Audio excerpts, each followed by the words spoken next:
It all began on a Thursday evening as I sat at my kitchen table, staring at the condensation slipping down the side of a Miller Lite bottle.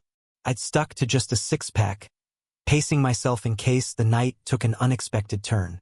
When the music upstairs finally cut off, I figured my wife was wrapping up her routine. You see, Thursdays were Ella's bachelorette nights. She'd go out drinking with her coworkers while my parents babysat our daughter, Alice. Meanwhile, I stayed late at the office, clearing up paperwork so I could clock out early on Fridays for family time. It felt like a finely tuned system. I prioritized my schedule. My parents got quality time with their granddaughter, and Ella had her girls' nights. Everything seemed balanced, or at least I thought it was. That Thursday, I mulled over whether I should start grabbing sandwiches more often at the corner store instead of cooking. Distracted by my thoughts, I went to a restaurant where I'd agreed to meet someone. I kept an eye on the door of the restaurant. Then she walked in, someone familiar. Wendy, a friend of Ella's, scanned the room until she spotted me. I waved her over, and as she approached, I stood up. Wendy was 31, married, and the kind of woman you could trust to keep her cool in tense situations without backing down. She was striking in her way, dark, wavy hair that framed her fair complexion, a killer smile, and legs that seemed to go on forever. Not conventionally curvy, but still very attractive.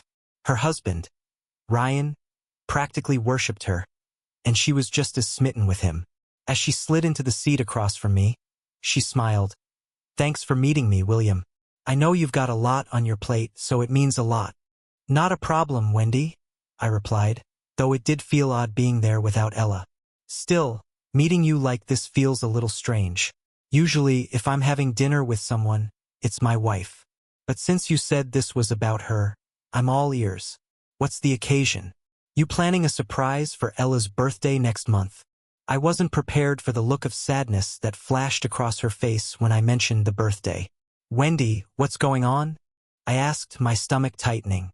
"William, I don't know how to say this, but Ella's been seeing someone else for the past 2 months," she admitted, her voice soft but steady.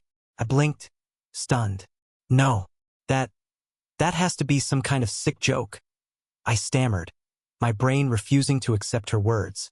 Wendy shook her head, her expression full of regret. "I'm so sorry, but it's the truth. About 3 months ago, after you got caught up in that big project, Ella started to change. She was moody, easily irritated at work, and when we'd go out, she just seemed disconnected. After a few martinis one night, she let it slip that she felt neglected, like the two of you were just stuck in a rut, going through the motions like some middle-aged couple letting life pass by. The waiter appeared at that moment to take Wendy's order.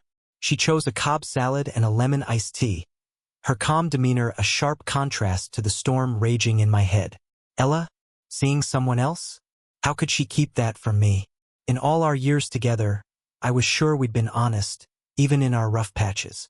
That trust was what I clung to now as I faced this new reality. Lowering my voice, I leaned closer. "Did she sleep with him?"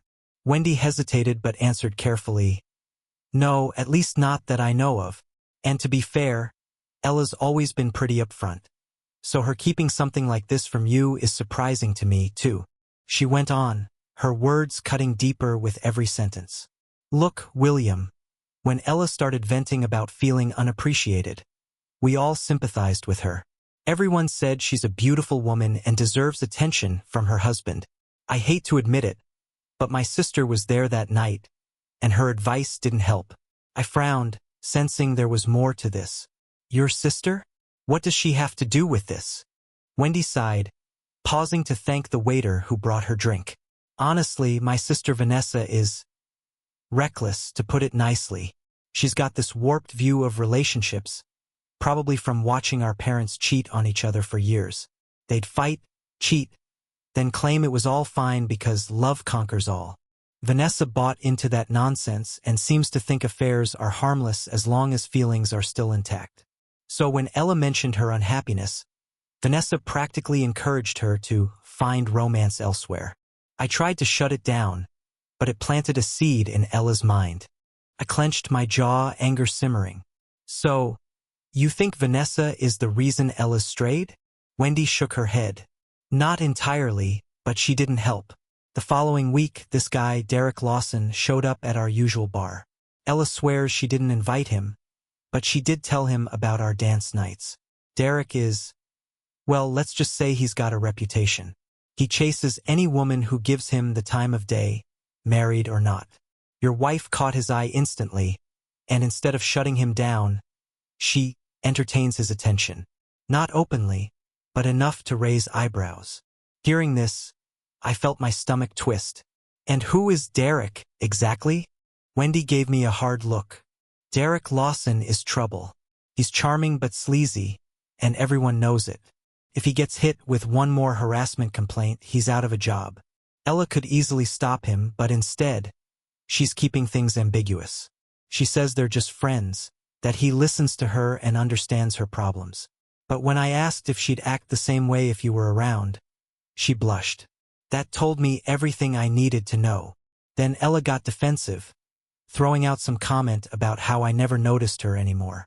That shut me up for the moment, but it didn't sit right. From then on, I started keeping tabs on her. Quietly, of course. Things at work seemed to calm down, and I allowed myself to believe that everything had gone back to normal. That was until 3 weeks ago. As Wendy's food arrived, she started picking at her salad. While I sat there sipping my lemonade, my mind racing. How could Ella think I'd blow up over her flirting with another guy? I'm not the jealous type. I've always trusted her completely. But that bit about me not noticing her stuck with me. Had I been so wrapped up in work that I lost sight of what mattered? Sure, this project was a big deal with a hefty bonus at the end of it, but had I let it cost me more than it was worth? Still, I couldn't stop wondering about what Wendy had hinted at. The incident 3 weeks ago. Did I really want to hear it? For several minutes, we ate in silence, her quietly chewing while I churned over everything she'd just laid bare. My anger simmered beneath the surface. Ella had no excuse for getting this close to another man. But deep down, I could almost see where her logic came from. Maybe if I'd paid more attention, things wouldn't have spiraled this far. Still, her silence about what she was doing, this lie of omission, was a betrayal. Yet, I told myself there was still time to fix this. I'd confront her, hear her out, and lay it all on the table. If she admitted her mistakes and promised to keep her distance from Derek, we could move past this. As far as I knew, the damage wasn't irreversible, unless something big had gone down recently. All right, I finally said, setting my glass down. Tell me what happened 3 weeks ago. How bad was it? Wendy paused, her face soft with sympathy, then sighed. This is where it gets ugly, William. She hesitated, then plunged in. 3 weeks ago, we were all at the Red Horse Bar again for a dance night. Derek and his friends showed up, and at first it was all lighthearted. We were having fun, laughing and dancing. But Ella was drinking a lot, way more than usual, and Derek was buying her drinks all night. By the time I convinced her to go to the restroom with me, it was clear she was completely wasted. Wendy's voice grew quieter, like she hated reliving the memory. When we came out of the restroom, she was holding her underwear in her hand. She told me she wanted to feel free. I tried to laugh it off, thinking it was just the booze talking, and got her back to our table. I even tried convincing Chloe and Heidi to help me take her home before things got worse. Her voice dropped further. But then it got worse. Ella and Derek were dancing, too close, grinding on each air. Everyone was watching. And then, at the end of a song, Ella took her underwear and stuffed it into Derek's pocket. The bar erupted in whistles and catcalls. Derek grinned like he'd won the lottery, pulled her into a deep kiss, and she let him. I felt the world tilt, her words hitting like a punch to the gut. My jaw went slack. Jesus Christ, I muttered under my breath. Wendy went on. One of his friends even recorded the whole thing on his phone. I wanted to believe Ella would push him away. But she didn't. She didn't resist at all. Afterward, she saw my face and mumbled an apology. I'm sorry. I didn't mean it. But by then, it was too late. I stood abruptly, unable to sit still. My hands trembled as I excused myself, stumbling toward the restroom. Locking the door, I gripped the sink and stared into the mirror, my reflection a mix of rage and disbelief. That night came flooding back to me, the one when Ella stumbled in at 2:30 a.m., saying she'd stayed at Wendy's after drinking too much. I remembered how she'd crawled into bed with me, her touch more urgent than it had been in years. Was she thinking about Derek then? My stomach churned at the thought. When I returned to the table, Wendy looked up at me, her face full of sympathy. I slid back into my seat, my sandwich untouched. Is there more I need to know? I asked, my voice hoarse. Wendy shook her head. Not much. The bachelorette parties have mostly moved to Chloe's house, wine nights and lingerie shows. Ella and Derek seem distant at work now, but he's still pursuing her. Just yesterday, I saw them talking in the cafeteria. They stopped when I walked up, though, so I don't know what's really going on. I thought you needed to know. She won't listen to us anymore. The waiter brought the bill, and I snatched it quickly, pulling out my card to pay. My mind was spinning. I'll deal with it, I said. Maybe I'll stop by the Red Horse Bar this week. Keep an eye on things myself. Ella said you were all planning to go again this Thursday. Wendy hesitated, her face suddenly uneasy. William, she said carefully. Chloe has a doctor's appointment early Friday, and Heidi's visiting her brother in Florida. If Ella goes out Thursday, she won't be with us. That revelation hit me harder than I'd expected. Ella's girls' night was a lie. Wendy reached across the table, squeezing my hand gently. I'm so sorry, William. I know it's a lot to take in. Here's my home phone number. Call anytime if you need to talk to me or Ryan. Her husband was a marriage counselor, and while I didn't know if I'd take her up on the offer, I appreciated the gesture. Thank you, Wendy, I said sincerely. This can't have been easy for you, but I needed to hear it. I don't know what comes next, but at least now I know what I'm dealing with. I stood, paid the bill, and left, my mind already working out a plan. Wednesday brought a major breakthrough at work. We'd secured a deal with a startup in Harrisburg for finished parts, cutting 2 months off our production time and saving millions for the military. It was the kind of win that should have left me on top of the world, guaranteed recognition, a fat bonus, and a career milestone. Instead, I felt hollow, dreading what I knew I had to confront at home. Ella and I were heading for a reckoning, and I wasn't sure either of us would come out unscathed. I realized I needed to investigate this myself. While I didn't have access to her work email, doubtful they'd be reckless enough to use it, considering HR's oversight, I figured her personal Yahoo account might reveal something. After logging in, I found nothing incriminating. That left the possibility of her using a separate account I'd need to check on our home computer. I wasn't exactly a tech wizard. High-tech surveillance like cameras or wiretaps was way out of my league. Instead, I settled on a simpler plan. Gather enough evidence to decide whether this marriage was worth saving or if it was already too far gone. Ella had already picked up Alice from my parents, and she'd asked me to grab Chinese food on my way home. When I asked what she wanted, her reply had a touch of sass. After 10 years together, you should know I love Kung Pao chicken. I couldn't help responding with sarcasm. Just making sure you're still happy with our arrangement. My phone rang almost immediately after, and she casually asked for an extra egg roll. Normally, I'd be eager to get home early and spend the evening with my family. But tonight was different. Glancing at the clock, I realized this was the earliest I'd made it home on a Friday since starting the project. I could see how she might feel neglected, but her choices didn't justify what she'd been doing behind my back. When I stepped through the door, Ella was reaching for a bottle of wine on the counter. I paused, watching her. At 31, she was stunning, 5 feet tall, with curves that drew the eye no matter what she wore. Even in sweatpants, her figure was undeniable. Her hair was tied back in a ponytail, and when she turned and smiled at me, that familiar radiant expression hit me like a ton of bricks. It reminded me of how lucky I used to feel having her in my life. But the weight of everything I'd learned hit me just as quickly. I'm so happy you're home, honey. How was work? She asked, kissing me lightly. It was good. We made a big breakthrough with some supplies, so the project might finish at least a month early, I replied, trying to sound upbeat. I know I've been absent a lot lately, but I want you to know this is temporary. And no matter what, you and Alice are my top priorities. Everything I'm doing is for you too. Her eyes softened, and for a moment, I thought I saw guilt flicker across her face. Or was I just imagining it? I understand, darling. We adore you and know how hard you're working for us. I'm just glad you acknowledged it, she said, her voice trembling slightly. Was this genuine emotion, or just an act? So, what does finishing early mean for you? She asked as she unpacked the food. Well, there's a big bonus, though I won't know the exact amount until everything's finalized.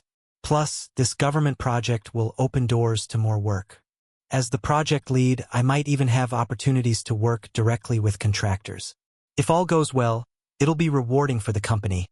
And for me personally, I explained, struggling with my sweet and sour pork before abandoning the chopsticks for a fork. Didn't I already mention this to you? Not really, she admitted.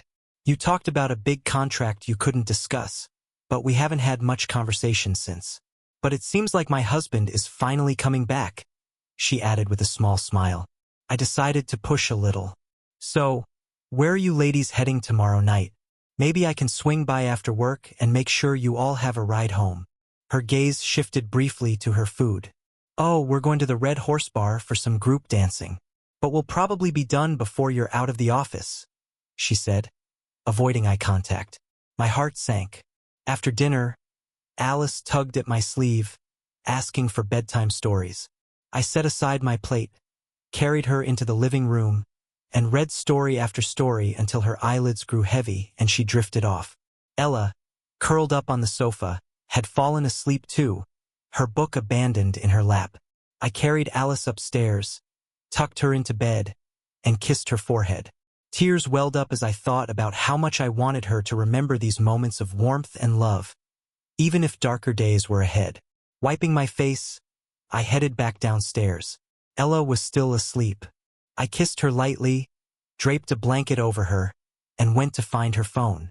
It was plugged into the nightstand charger in our bedroom. Swiping to unlock it, I began scrolling through her texts. It didn't take long to find what I was dreading. There they were, messages between Ella and Derek going back 3 months. Him, hey beautiful, it was fun watching you and the girls dance last night. Her, likewise, William works late on Thursdays, and my in-laws watch Alice. The casual tone of the early messages felt like a knife twisting in my chest. Her, so we had a girls' night out. Him, your husband seems like a good guy, letting you have some fun. Her, yes, he's amazing. At first, it seemed innocent, but the deeper I went, the more the messages turned into something darker. Then I found the ones that stopped me cold. Her, Vicky gave me a talking to about our lunch breaks. She said we're being too obvious. Him, I don't want to cause any problems for you. Her, it made me think, maybe we're giving off the wrong signals. And I shouldn't be confiding so much in another man. I should try talking to William. Him, I get it. But if he doesn't listen, you know where to find me. I'll even take you out to dinner, just as friends. I couldn't remember Ella ever trying to have a serious conversation with me during that time. Maybe she had, but I'd been so buried in the project that I missed it. Or maybe she never even tried. Either way, I felt sick to my stomach. Until now, the messages had seemed relatively harmless, frustrating, but not definitive proof of a full-blown affair. But as I kept scrolling, it became clear that Derek wasn't just testing the waters anymore. He was making his move, and Ella seemed blind to it, or worse, complicit. Her, you have to return them today. Him, what are you talking about? Her, you know what I mean. My friends are furious with me, and honestly, I can't blame them. If William finds out I acted like some kind of loose woman, he might leave me. Him, so, you don't want me to show him the video? Her, what video? No one at work can see this. Him, Stanley was there, remember? He recorded it on his phone. Don't worry, I'll make sure he deletes it, but you owe me. Her, fine. I can't lose William, not after last night. Him, what happened last night? Her, that's none of your business. Him, Was he upset that you came home late and hammered? Her, funny. No, let's just say something happened that turned everything on its head. And leave it at that. Him. So, a little dirty dancing with me earned you a night of groveling for your husband's forgiveness? He should be thanking me. Her. You're disgusting. Last night was unforgettable because I love my husband. And he loves me. Now, give me back my underwear and make sure that damn video disappears. I sounded like some kind of call girl. William deserves better than this. Him. No, he's lucky to have you. But I bet he's keeping tabs on you now. He seems like a good guy, but you're always out alone. Her. I don't need anyone watching over me. Just do what I asked, and please stop with the comments. Him. All right, I'll take care of it. But after that, you owe me dinner. Her. Fine. Just make sure no one sees the video, and I'll consider it. I paused, my blood boiling as I stared at the words. And then, there it was, the message that made my stomach churn. Him. I heard the bachelorette party was canceled. How about dinner with me? Her. Not a good idea. Sorry. Him. Come on. Your husband's at work and the girls bailed. Let's just chat like we used to. Besides, you owe me. Her. Fine. I'll meet you at the Red Horse at 8. Him. No. Meet me at TGF at the Sharon Hotel. They've got great drinks and we won't have to deal with drunk idiots. If we drink too much, I'll get a room. Her. Okay. But it's just dinner. And thank you for making sure the video never surfaced. It's bad enough people at work are already talking. Him. Don't worry. Stanley deleted it, and in no time someone else will do something scandalous and you'll be old news. See you at 8. As I read those final words, it hit me.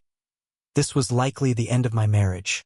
How many times had she gone out like this, claiming it was harmless? How could she not see what kind of intimacy this involved?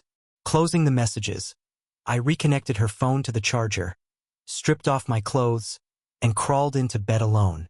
Sleep didn't come easily, my mind spinning with anger, confusion, and betrayal. On Thursday evening, Ella descended the stairs wearing her little black dress, the one she always reserved for our date nights.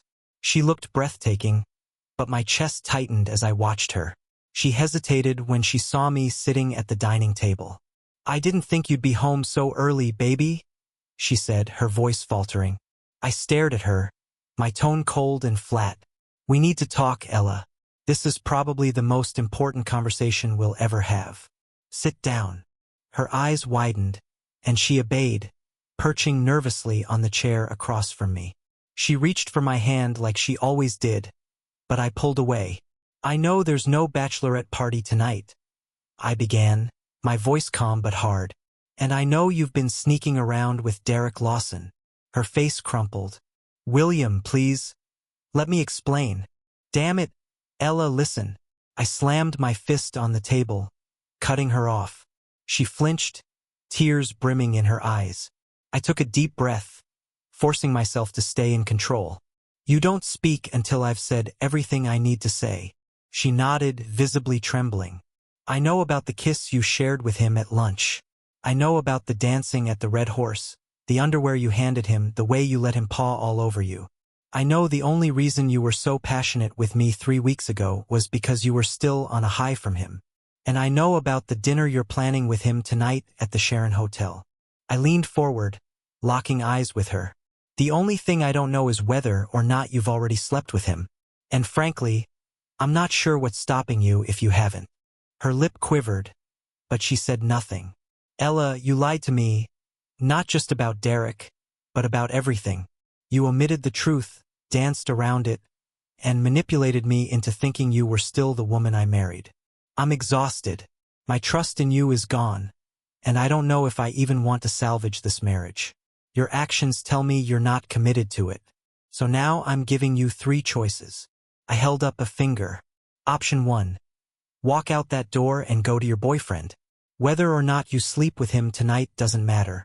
If you choose this, our marriage is over. A second finger. Option 2.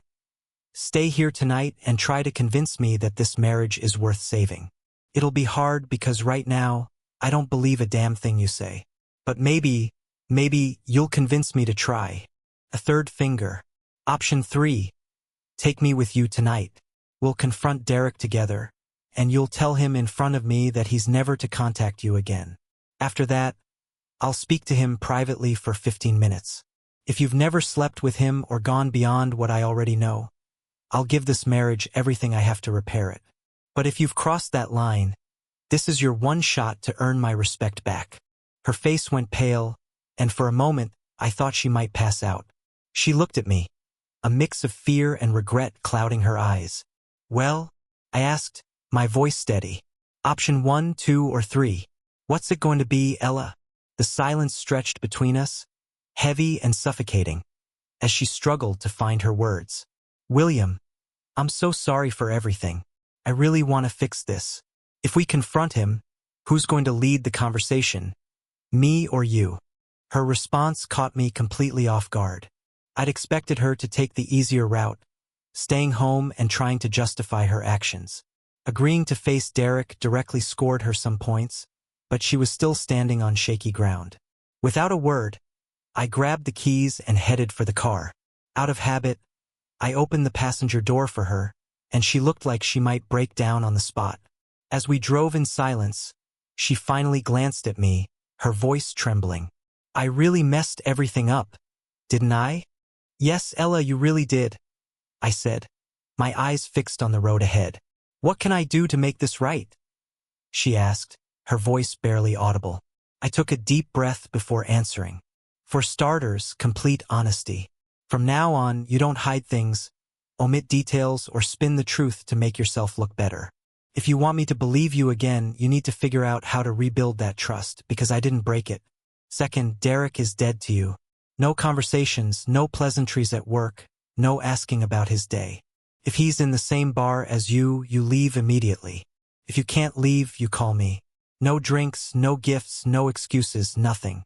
Third, when we get home tonight, you're going to tell me everything. Not just about Derek, but everything you've been bottling up, resentment, frustrations, whatever. Lastly, we're going to start marriage counseling. If you want to pick the counselor, that's fine. Maybe Ryan can recommend someone. But you're the one making the call. Her phone chimed with a notification, and she glanced at it, her face turning pale. It's him, she muttered. Give me the phone, I said, holding out my hand. Without hesitation, she passed it over. I scrolled through the messages, reading the exchange from earlier that day. Him, hey, I booked a room with a jacuzzi. Maybe we can relax after lunch. Bring your bikini. Her, you can't get me drunk enough to take a bath with you. I won't bring the bikini. Him, we'll see. You know what happens when you drink. Maybe you won't need a bikini. And then, just moments ago, him, where are you? While waiting, I had a glass of wine. Her, I'm running a little late. I have a surprise for you. Him, oh, you brought your bikini. Perfect. I handed the phone back to her, watching as she read the messages and slumped in her seat. You know these don't help your case, right? Just today's texts make it look like you were planning to sleep with him tonight. How much worse will it get if I keep scrolling? I asked, though I already knew the answer. Do you even see how this comes across? Can you grasp how completely you've shattered my trust? Tears streamed down her face. William, I swear I only planned to have dinner. I wasn't going to sleep with him. I couldn't stop the bitter laugh that escaped my lips. Oh, just dinner? Like the time you took off your underwear and gave it to him in the middle of the dance floor? Was that part of the just dinner package too? She turned ghostly white, and I shook my head. Ella, we're almost there.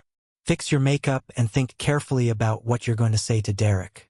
And stay away from the wine. She pulled down the visor and dabbed at her face with a napkin from the glove compartment. Her voice was steadier when she spoke again. William, I see it now. Listening to you, I realized Derek was toying with me. But how did I not see it? I'm not some naive girl. I've brushed off men more attractive and charming than Derek before. So why him? That's exactly why I find this hard to believe, I said. You're smart, beautiful, and usually perceptive. So the question is, did you willingly go along with it? Imagine if I were out picking up women at bars and lying to you about going to dinner with them. Would you believe it was harmless? Her face flushed with shame. No wonder you're so angry and hurt, she said, her voice regaining some strength. Okay, I messed up. Now I need to fix it. Thank you for giving me the chance. She leaned over, intending to kiss me, but I turned my head. Her lips brushed my cheek instead. I'm not over this, Ella. Not by a long shot, I said coldly. She blinked, almost shocked by the rejection. We'd always been affectionate with each other. Hopefully we'll get back to that, she murmured. What should I say to him? As we pulled into the restaurant parking lot, I turned off the engine and stared ahead. My anger simmered just below the surface. What do I want you to say? I want you to make it clear that he's nothing to you, Ella. This man and your choices with him have ripped apart the foundation of our marriage. Alice could end up splitting her holidays between us because of what you've done. So tell him whatever you need to, but make it count.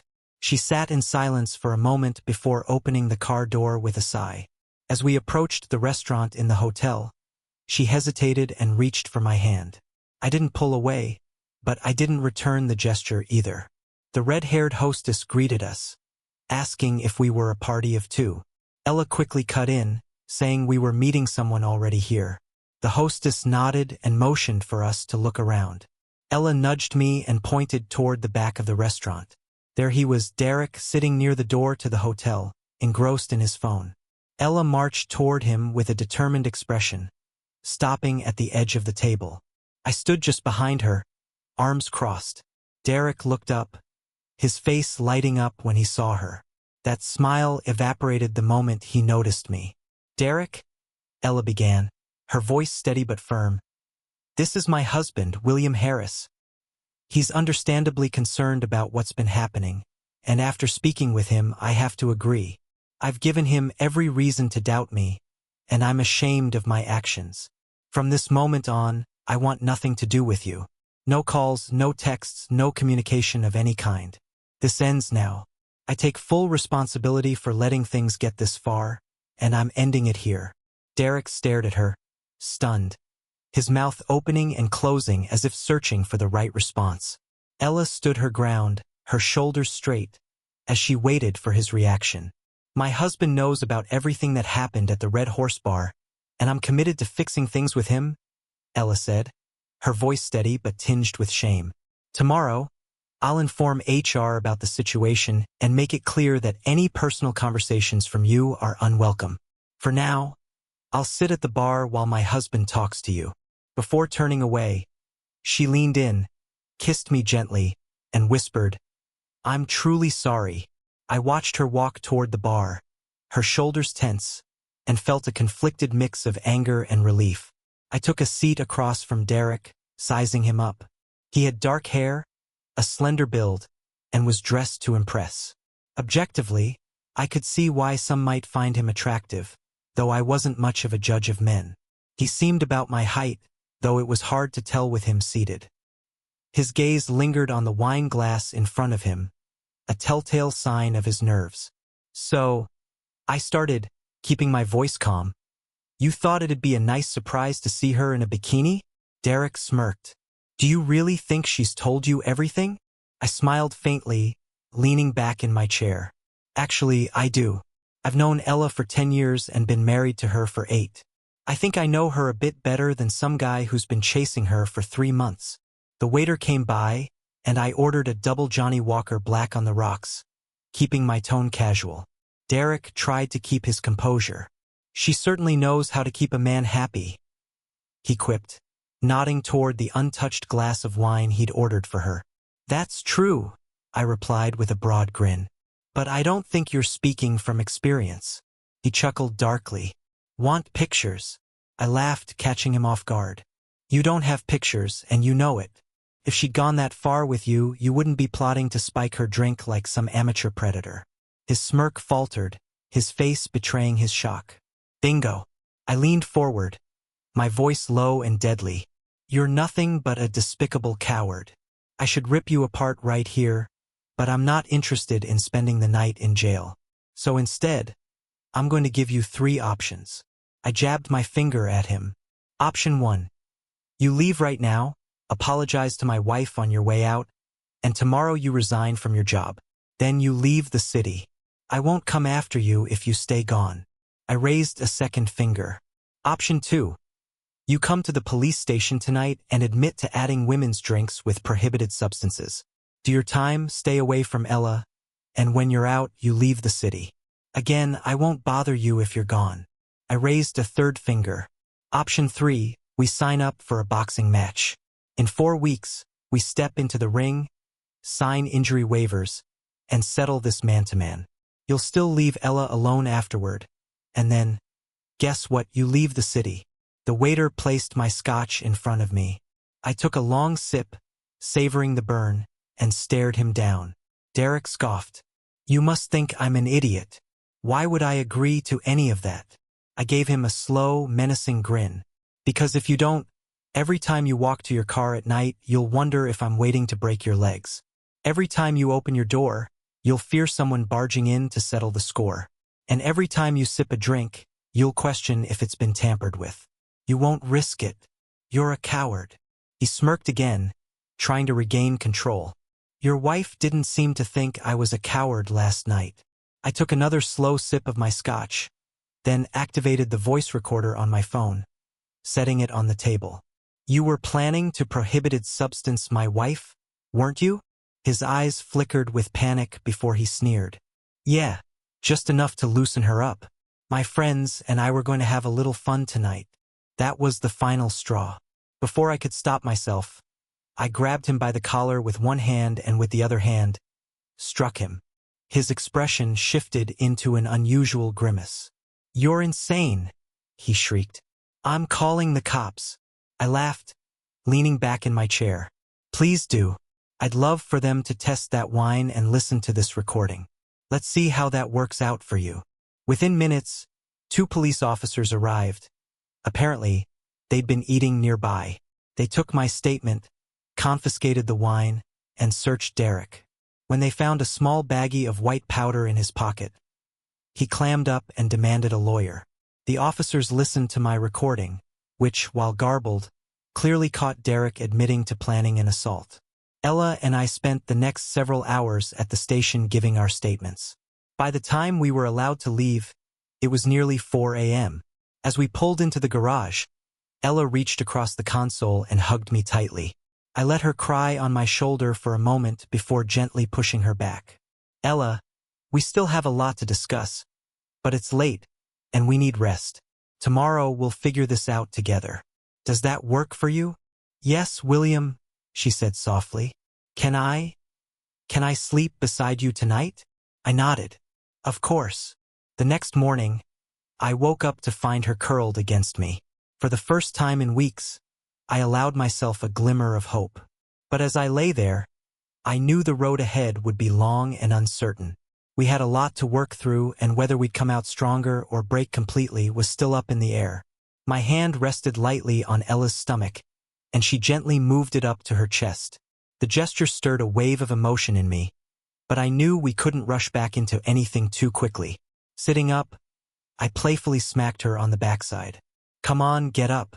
Let's take a walk or grab some breakfast. I can't have a serious conversation on an empty stomach. Eventually, our morning routine led to a shared shower, though it was nothing more than that. Despite the temptation, I knew intimacy would have to wait until we truly worked through our issues. We ended up at the International House of Pancakes, talking about lighthearted things like Alice and the fun day she'd have with my parents. It felt good to focus on something positive, and for a brief moment it almost felt like old times. After finishing our coffee, we paid the bill and headed home, where we sat across from each other at the kitchen table, ready to face the harder truths. All right, I began, breaking the silence. I'll start.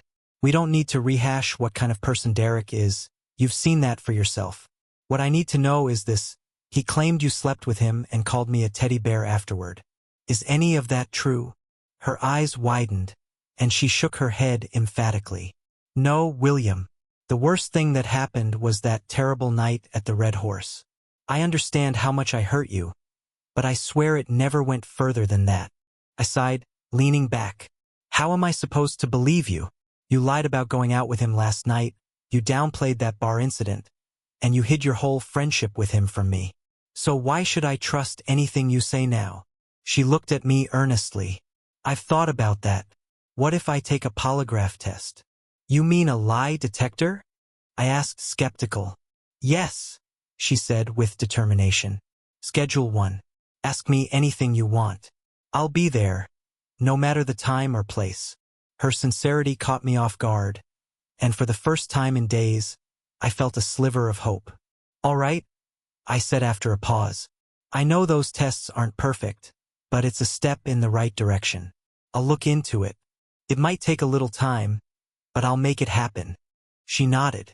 Thank you. I sighed, running my hands over my face. This is just the start. There's something else we need to address. Something that hurts even more. Ella, how do we move forward from this? Her shoulders slumped as she met my gaze.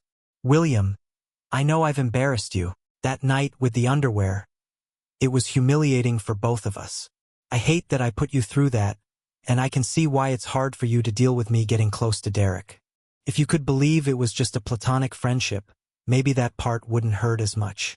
But I know what really broke your heart. When I lied to you about seeing the girls but actually went to dinner with him. That's what shattered everything. I nodded, tears threatening to spill. Exactly. You lied, Ella. You looked me in the eye and lied. And that's what makes it so hard to believe anything you say now. Tears welled up in her eyes, but she didn't break down. Instead, her voice trembled as she began to explain. I'm so sorry for lying to you about everything. When you started that project, I felt invisible. For the first time in our relationship, I felt like I wasn't a priority. I know it wasn't your fault. I understand why the project was so important, but it left me feeling neglected. She looked away, wiping her face before continuing. Wendy's sister made an offhand comment about finding romance elsewhere. I didn't see it as cheating, I swear I didn't. I just thought maybe I could find something to fill the void while you were so busy. And then Derek came along. He asked about my day, about Alice, about my interests. He made me feel special in a way I hadn't felt in a long time. Her voice cracked as she tried to gauge my reaction. When Wendy confronted me, I realized how wrong I was. I was using Derek as a stand-in for the attention I craved from you. That night at the Red Horse, things spiraled out of control. I drank too much, made terrible decisions, and let myself be manipulated. I hate myself for it. She stood and poured herself a glass of water, taking a long sip before turning back to me. After that night, I panicked. I knew you'd be furious if you found out, and you had every right to be. But when we had that amazing night together, it confused me even more. How could I act so recklessly with Derek and then feel so deeply connected to you? It didn't make sense. She paused, tears streaming down her face. When the video surfaced, I felt trapped. I knew you'd think I was thinking of him during our time together, and that broke me. So, in my stupidity, I kept leaning on Derek, thinking it might somehow cover my mistakes. I was lonely, William. When he suggested dinner, I caved. I knew you'd be working late, and in that moment of weakness, I made the worst choice of my life. I've broken our trust, and I don't know how to fix it. Her words hit me like a punch to the gut. Standing, I walked over and pulled her into my arms. She melted into my embrace, and I kissed her softly. We're not there yet, I said quietly. But if you're truly committed, so am I. Ella and I started counseling, which turned out to be a game changer. The sessions helped me confront my own issues, and they helped her reflect on hers. One surprising discovery came when the counselor suggested Ella get tested for hormonal imbalances. At 31, it seemed unnecessary, but the results were telling. After switching birth control pills, she noticed a significant improvement in her mood and overall health. While we're not entirely back to where we were, we're in a much better place now. The polygraph confirmed her honesty on the most difficult questions I asked. Though I still have lingering doubts about those tests, it's something I can live with. I picked up boxing lessons, and Ella found herself drawn to the self-defense classes at the gym. Thursday nights became our training nights, and eventually, we started sparring together. It's not the most conventional form of foreplay, but it works for us. The project I worked so hard on finished 6 weeks ahead of schedule and under budget. It put my company in direct competition with major government contractors. They even offered me a VP position, but I declined due to the excessive travel. Instead, I started a special projects department, complete with a sleek new office and a fantastic assistant. Most of the $388,000 bonus went straight into Alice's college fund, though I saved enough to treat Ella to an all-inclusive week-long vacation. My parents were thrilled to take care of Alice while we were away. As for Derek, he's serving 3 to 5 years for attempted assault and prohibited substances possession. One of his prior victims' brothers got to him before I could, landing Derek in the hospital and the brother in prison for a shorter sentence. Ironically, I deposit $50 into Derek's prison commissary account each month, a small price for peace of mind. Our journey isn't over, but for the first time in a long while, I feel like we're heading in the right direction.